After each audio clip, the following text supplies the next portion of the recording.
Hello, everybody, and welcome to History/Law Bite number 259, dated May 20th, 2021. I'm Walter, your mobile historian and blue-collar scholar. This History/Law Bite is entitled President Donald Trump's Supreme Court Appointments. Donald J. Trump, a Republican, served as the 45th President of the United States of America from January 20th, 2017 to January 20th, 2021. During his single term in the presidency, Donald Trump was able to appoint 3 justices to the Supreme Court of the United States, okay?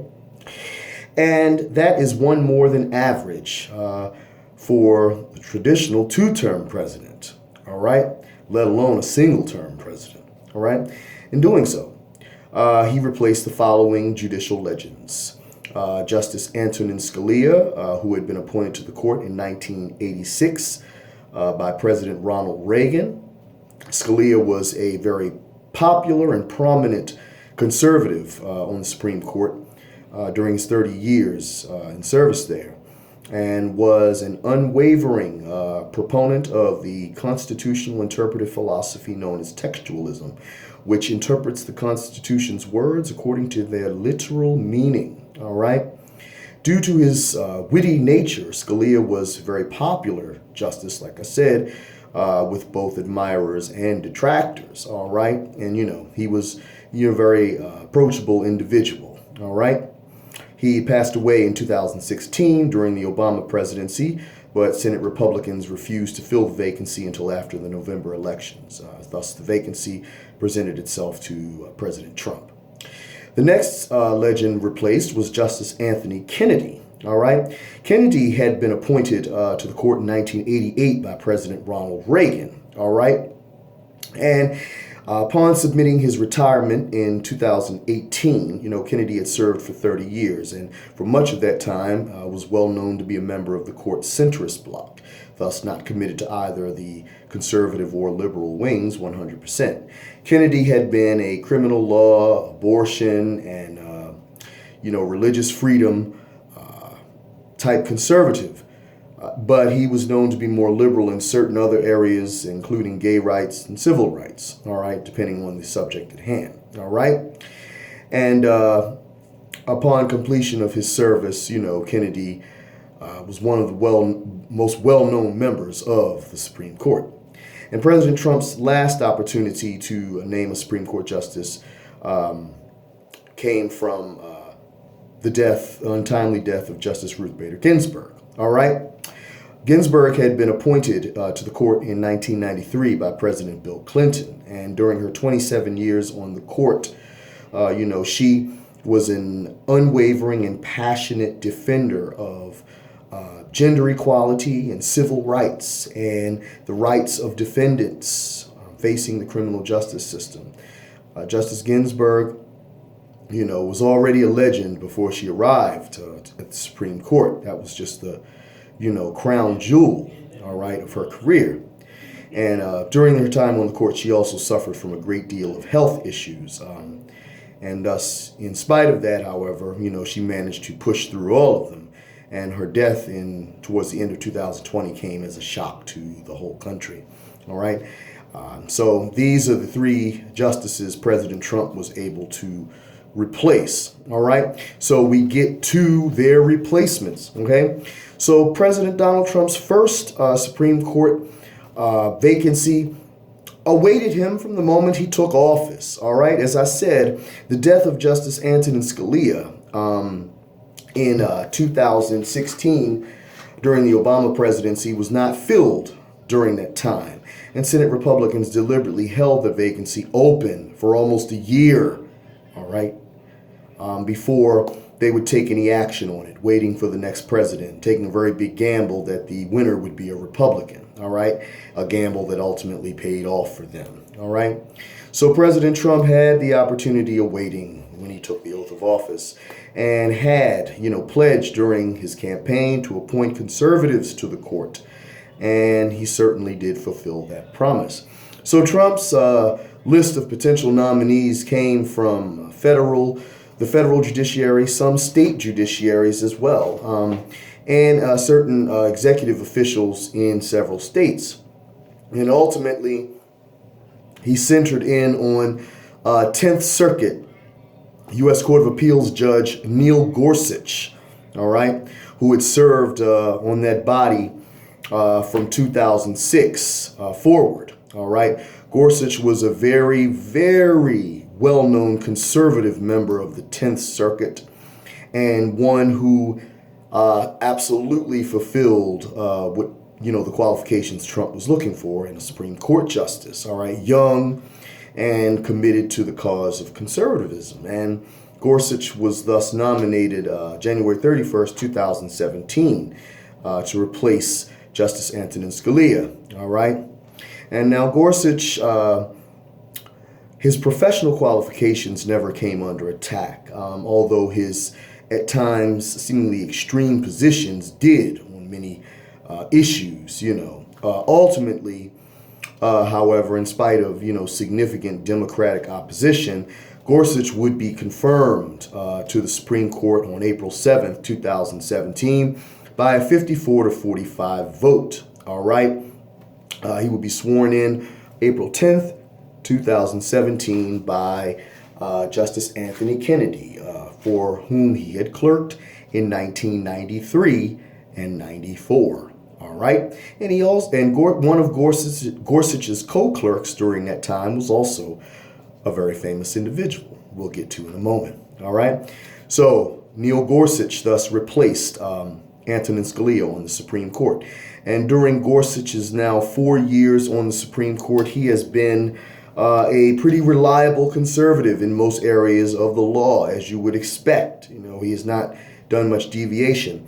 In my opinion, his most famous opinion of the court so far, and one of the most far-reaching, was his opinion in 2020, Bostock versus Clayton County, Georgia, which expanded Title VII of the Civil Rights Act of 1964 to protect individuals against discrimination based on sexual orientation and gender identity. All right, not what you'd expect from a conservative.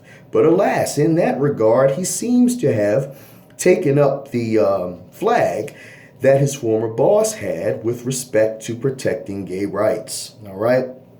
That's an excellent thing. All right? So, with that, Gorsuch was also the first member of the Supreme Court to serve alongside a justice, Anthony Kennedy, for whom he had once clerked. All right? And it was with Neil Gorsuch that the U.S. Senate implemented the nuclear option on Supreme Court nominees, thus ending Senate filibusters of Supreme Court nominees. All right? So no more filibusters for Supreme Court nominees. All right? So the for better or for worse of that truly has yet to be seen, in my humble opinion. All right? So that takes us to President Trump's second appointment, which came with the retirement of Justice Anthony Kennedy in 2018. Now, Kennedy had submitted his retirement in June of 2018 to take effect on July 31st of the year. All right. And President Trump thus once again compiled a list of highly qualified federal judges, ultimately centering in on Judge Brett Kavanaugh of the U.S. Court of Appeals for the District of Columbia. All right. Kavanaugh had served in that position since 2006, having been appointed to that court by President George W. Bush. All right. Now, Kavanaugh was arguably Trump's most controversial appointment, and that came from many things. I'll add, before I get into that, he had also served as a clerk for Justice Anthony Kennedy in 1993 and 94, right along with that other justice that just got appointed before him, Neil Gorsuch. To my knowledge, this is the only time in Supreme Court history where two clerks who both clerked for the same justice are serving on the court at the same time and also having been appointed by the same president. Interesting indeed. All right? So, President Trump formally nominated Kavanaugh to the court in July of 2018, all right? And, during his Senate confirmation hearings, he came under a lot of scrutiny for his past record in working with the Bush administration and his writings on, and before that as well, and writings about, the substantial extent in his view of presidential power, all right, is if that wasn't bad enough for Kavanaugh, other potential dirty laundry came out by Dr. Christine Blasey Ford, who accused him of sexual assault, and another woman, Judy Switnick, who accused him of gang rape in high school, all right? So, these things really threatened to derail Kavanaugh's nomination, but he refused to withdraw. And only after a thorough FBI investigation did all of the members of the Republican Party fully come on board, with respect to Kavanaugh. Well, not each and every single one of them, but the vast majority of them. All right, an investigation that took several days was ultimately concluded on October 4th, 2018. The Senate voted on Kavanaugh's nomination at that point, and he was confirmed by a 50-48 vote. All right, and sworn in on October 6th, 2018. The very same day he was confirmed, thus replacing Anthony Kennedy on the Supreme Court of the United States, all right, his former boss, all right, though he is not the first justice to replace his former boss on the Supreme Court, right? To my knowledge, that would be Chief Justice John Roberts. I could be wrong, but I don't believe I am there, who replaced Chief Justice Rehnquist. He had clerked for Rehnquist when Rehnquist was an associate justice back in the early 1980s. Okay, so that takes us to President Trump's third opportunity to make a Supreme Court appointment, which came in 2020, just a couple of months before the November election. President Donald Trump, along with the rest of the country, was notified that Justice Ruth Bader Ginsburg had passed away at the age of 87. Okay, like I said, Justice Ginsburg was a well-known liberal crusader whose legendary status had only increased when she became the dean of the court's liberal wing with the retirement of Justice John Paul Stevens in 2010. Over those remaining 10 years on the court, like I said, her celebrity status skyrocketed, with people coming up with creative forms of praise, referring to her as the notorious RBG, all right? And, saying, hang in there, Ruth, we need you. And indeed, the court did need Justice Ginsburg. She was a very passionate dissenter and, very committed to the cause of equality and equal justice under the law, regardless of race, gender, sexual orientation, didn't make a difference, all right? Thus, Ginsburg was hands down the most controversial with respect to ideological change. Trump unquestionably wanted to appoint a conservative to replace the very liberal Justice Ruth Bader Ginsburg, all right? Both Kennedy and Scalia were typical conservatives to a large extent. Kennedy was more moderate than Scalia, definitely. But, overall, Kennedy being replaced by Kavanaugh, has only pushed the court. The ideological change was not overwhelmingly significant. And the change from Scalia to Gorsuch has not been overwhelmingly significant either. But the replacement of Ruth Bader Ginsburg with a conservative would unquestionably be substantial. So after considering several nominees, Trump had, definitely committed himself to the idea that he was going to appoint a woman to replace the legendary women's rights crusader Ruth Bader Ginsburg on the Supreme Court. After 27 years on the court, she certainly had earned the right to be replaced by another woman. As a women's rights crusader, that would only be natural. You do not replace a women's rights crusader with a man. That's just no. You just don't do that, okay? And so ultimately, he would settle on Seventh Circuit Judge Amy Coney Barrett, all right? Now, Judge Barrett was arguably one of the most conservative members of the Seventh Circuit, okay? And as if that wasn't, bad enough for her in the eyes of Democrats and liberals, given the proximity of this vacancy to the November election, just barely a month away, a little over a month away, Democrats automatically protested against Trump's desire to fill this seat at all. Recalling back to the Republicans leaving Scalia's death and vacancy open for almost a year before the November election, the Democrats instantly retorted the Republican hypocrisy in wanting to fill a vacancy that was happening for a little over a month before the November election. All right. But Republicans argued that they had every right to fill this vacancy because, unlike in the previous situation, the president was a Democrat. And thus they had no obligation to fulfill the requests of not only a Democrat, but a lame duck Democratic president. Okay, at that. President Trump was running for re-election, and of course he was and is a Republican. All right. So the Republicans wasted no time in getting things going on Judge Barrett's nomination. She was formally nominated just a little over about a week later after Justice Ginsburg's death. She was nominated on November 25th, 2020. All right. And in the form of accelerating procedure, at a record pace, her confirmation hearings were held and received, and, opposition was made, but eventually diluted out. And Judge Amy Coney Barrett was confirmed to the Supreme Court on October 26, 2020, 31 days after she was nominated, by a 52-48 vote. All right, she just barely edged through.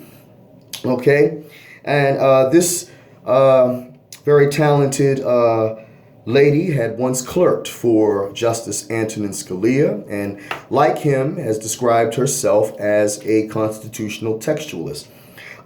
During her time on the court, much like Gorsuch and Kavanaugh, she has remained overwhelmingly committed in the little bit of time she's been on there, but committed to conservative causes.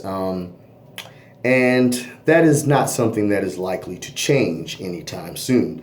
At the present time of this recording, she is 49 years old and is likely to be on the court along with Justices Kavanaugh and Gorsuch for a great many years to come. All right. So all three of these individuals are currently serving on the Supreme Court of the United States and represent President Trump's 3 U.S. Supreme Court appointments. So once again, his 3 Supreme Court appointments were Justice Neil Gorsuch, who was appointed in 2017, replacing Justice Antonin Scalia. Next, Justice Brett Kavanaugh, who was appointed in 2018, replacing Justice Anthony Kennedy. And last, Justice Amy Coney Barrett, who was appointed in 2020, replacing Justice Ruth Bader Ginsburg.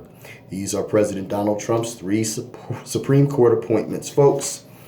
If you have any questions or controversies, leave them down below and I'll be happy to answer them. Like I said, the Supreme Court is a very, very, vast area of history and, of political controversy, as they have made themselves the ultimate arbiters of everything. That is why Supreme Court nominations have become so divisive, and Supreme Court decisions affect, our everyday lives in more ways than most people realize. So, c'est la vie. Again, if you have any questions or controversies, you can leave them down below and I'll be happy to answer them. All right. If you liked this video or gained some insight from it, hopefully you did, drop me a like. I'd appreciate that. And if you have not subscribed to my YouTube channel, I humbly invite you to do so now. Just hit that little red subscribe button and we'll be in business. Okay. Take care. Stay safe out there and I'll talk to you at the next bite. Peace.